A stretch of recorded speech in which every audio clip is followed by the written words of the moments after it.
আসসালামু আলাইকুম। সবাই কেমন আছেন? আশা করি সবাই ভালো আছেন। আমি অনেক ভালো আছি। আজকে শুরু করছি পদ্মজা বইয়ের সিজন 1 প্রথম তৃতীয় পার্ট। তো শুরু করা যাক 15 পৃষ্ঠা থেকে। হেমলতার বিচক্ষণ সন্দেহবাদিক মস্তিষ্ক মুহূর্তেই ভেবে নিল অনেক কিছু। আজই এই লুকোচুরির ফয়সালা করবেন তিনি। হানিফ পদ্মজাকে দেখার জন্য অনেক ছলছাতুরি করেও সুযোগ পেল না। বিদ্যুৎ আসার ঘণ্টাখানেক পর হানিফ চলে যায়। পূর্ণা প্রেমা ঘরে ঢুকতে পদ্মজা ঝাঁপিয়ে পড়ে তাদের ওপর। রুদ্ধ শ্বাস কণ্ঠে বলল, কতবার না করেছি লোকটির পাশে বেশিক্ষণ না থাকতে, তোরা কোনো কথাই শুনিস না আমার। পূর্ণা প্রেমা বিস্ময়ে হতবিহ্বল। পদ্মজা কখনো কিছু নিয়ে এভাবে নিষেধ করে না, তাহলে এখন কেন এমন করছে? হেমলতা রুমে ঢুকতে পদ্মজা চুপসে গেল। পদ্ম, আমার ঘরে আয়। মায়ের এমন কাট আদেশ শুনে পদ্মজার কলিজা শুকিয়ে একটুখানি হয়ে যায়। পদ্মজা প্রেমা নিজেদের মধ্যে চাওয়াচাই করে। পদ্মজার ধুকধুকানি হৃদস্পন্দনের নিয়ে হেমলতা ঘরের দিকে গেল। হেমলতা মায়ের দিকে শুরুর দিকে তাকিয়ে রয়েছেন। পদ্মজা পায়ের আঙুল খিচে দাঁড়িয়ে আছেন।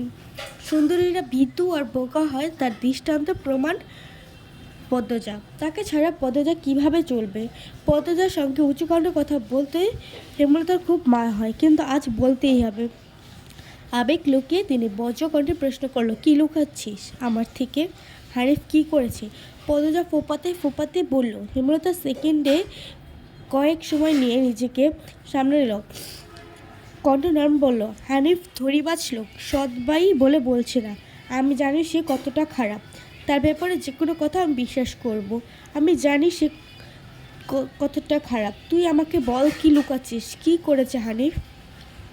মায়ের আদরে কণ্ঠে শুনে পদ্মজা বাঁধ ভাঙা নদীর মতো হু হু করে কেঁদে উঠল। লুটিয়ে পড়ল মায়ের পায়ে। পৃষ্ঠা নম্বর 16। বাড়ির মোড়ল বাড়ি নামে পরিচিত। পদ্মজার দাদার নাম ছিল মিয়াফর মোড়ল। তিনি গ্রামের একজন সফল ব্যবসায়ী। 4 পুত্রের জন্মের পর তাদের জন্য 6 কাঠা জমির ওপর টিনের বিশাল বড় বাড়ি বানিয়েছিলেন। টকবকে 2 পুত্র 16 বছর আগে 1971 সালের মুক্তিযুদ্ধে নিহত হয়। ছোট ছেলে 8 বছর বয়সে কলেরা রোগে মারা যায়। বাকি থাকে বড় ছেলে মোর্শেদ মোড়ল। বর্তমানে এই বাড়ির উত্তরাধিকারী মসজিদ। যদিও তিনি শাসার বাড়িতে থাকেন না, বাইডল জীবন তার স্ত্রী সন্তানের অধীনে এখন মরিমরণ। তারাই বাড়িটির রক্ষণাবেক্ষণ করে। পুরো বাড়ির চারপাশ জুড়ে গাছগাছালি। বাড়ির পিছনে টলে জলের স্তব্ধশিনী অন্ধকার গাঢ় হতে পরিবেশ নিশুতি রাতের রূপ ধারণ করে। রাতের এই নির্জন প্রান্তর ঝিঁকি পোকা ডাকে ছেয়ে গেছে। ঝিঁকি পোকার সঙ্গে পদ্মজার ভাঙা কান্না মিলেমিশে ভৌতিক পরিবেশ সৃষ্টি হয়েছে। মনে হচ্ছে কোনো আত্মা তার ইহজীবনে না পাওয়া কোনো বস্তুর সঙ্গে এমন মরা সুর ধরেছে।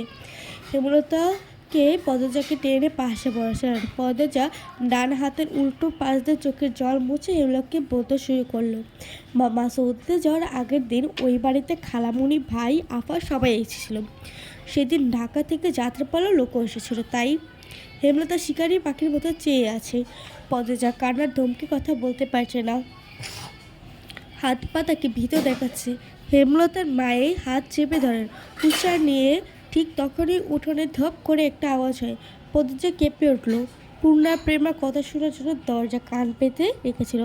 হট করে কিছু পতনের আওয়াজ হওয়ায় দুজন ভয় পেয়ে দরজা ঠেলে হুড়মুড়িয়ে ঘরে ঢুকে পড়ে। হেমলতা গোপন বৈঠক ভেঙে দ্রুত পায়ে বারান্দায় এসে দাঁড়ানো। উঠানে বিদ্যুৎ নেই। পিছনে 3 মেয়ে এসে দাঁড়িয়েছে। হেমলতা গলা উঁচিয়ে খেকে উঠলে, কে ওখানে? ভাঙা গলায় কেউ খুব কষ্ট হচ্ছে বলা। আমি। চিরপরিচিত কণ্ঠটা চিনতে বিড়না হলো তার। তিনি দ্রুত পায়ে উঠানে চলে যান। গেটের পাশে নিথরের মতো পড়ে আছে মোর্শেদ মোড়ল। তার গায়ে শীতের চাদর। হাঁপড়ের মতো ওঠানামা করছে বুক। সে দম ফুরিয়ে যাচ্ছে। হেমলতা চোখে মুখে দড়িয়ে পড়ে উদ্বেগ। তিনি 2 হাতে মোর্শেদকে আঁকড়ে ধরেন। পদ্মজা পূর্ণা দৌড়ে এলো সাহায্য করতে। মোর্শেদের এমফাইসিমা রোগ আছে। এই রোগে অল্প চলাফেরাতেই শ্বাস টানের উপক্রম হয়। দম ফুরিয়ে যায়। শ্বাস নেবার সময় গলার শিরা ভরে যায়। তিনি মা মোর্শেদকে নিয়ে ঘরে নিয়ে যায়। মোর্শেদ হুট করে বাড়ি ছাড়ে, হুট করে বাড়ি ফেরে, কখনো কাক ডাকা পড়ে, কখনো নিশতি রাখে, কখনো আবার কাঠ ফাটা রোদে। তার মনে পড়ে নিজের আলোয়ের কথা, ফিরে আসে ক্ষিপ্ত ঘোড়ার মতো। মোর্শেদের অ্যালজাইমার রোগটা ধরা পড়েছে 7 বছর আগে। তার অ্যাজমা ছিল, আবার ধূমপানেও আসক্ত, ফলে ফুসফুসের এই রোগটি খুব দ্রুত আক্রমণ করে। মোর্শেদ খানিকটা সুস্থ হয়ে একটার দিকে ঘুমিয়ে পড়েন। পূর্ণা প্রেমা ঘরে গিয়ে শুয়ে পড়েছে। পদ্মজা বারান্দায় ঘরে ঝিম মেরে বসে আছে। তার চোখের দৃষ্টি জানালার বাইরে, জ্যোৎস্না গলে গলে পড়ছে। কী সুন্দর দৃশ্য! সেই দৃশ্যের দিকে অপলক নয়নে চেয়ে থাকে পদ্মজার ভাবনা। আম্মা এখনও আসছে না কেন? সে আজ সব বলতে চায়, হৃদয়ের ক্ষত বয়ে বেড়ানো যাচ্ছে না। কিছুক্ষণের মধ্যেই দরজার পাশে এসে দাঁড়ান হেমলতা। হাতে থাকে হারিকেনের তীব্র আলোয়। পদ্মজা গুটিয়ে যায়। হেমলতা হারিকেনের আগুন নিয়ে পদ্মজার পাশে গিয়ে বসেন। পদ্মজা সব কিছু বলার জন্য তৈরি ছিল, তবুও অপ্রস্তুত হয়ে পড়ল। ভীষণ অস্বস্তি হচ্ছে। পৃষ্ঠা নাম্বার 18 শুরু করছি। পদ্মজা তখন 4র্থ শ্রেণীর ছাত্রী। বয়সের কত হবে, নয় কি দোষ? খুব কম বয়সে তাকে স্কুলে পাঠানো শুরু করেছিলেন হেমলতা।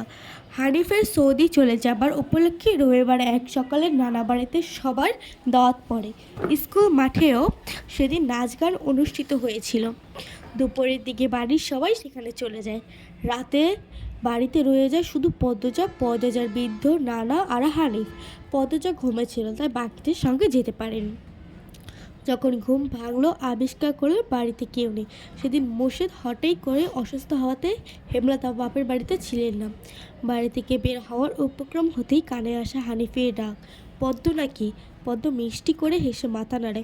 হানিফের লটক দিশি তখন পদ্মজার সারা শরীর ঘুরে বেড়াচ্ছে।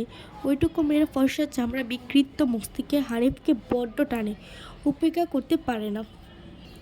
মিষ্টি সুরে হানিফ ডাকলো, আয় আমার ঘরে আয়। সহজ সরল শিষ্ট হলেও পদ্মজা মামার ডাকে সাড়া দেয়। সে শুনেছে মামা ভাগ্যের যেখানে আপদ নাই সেখানে, অথচ সেদিনকে মামাকেই ঘোর বিপদ হিসেবে জানলো।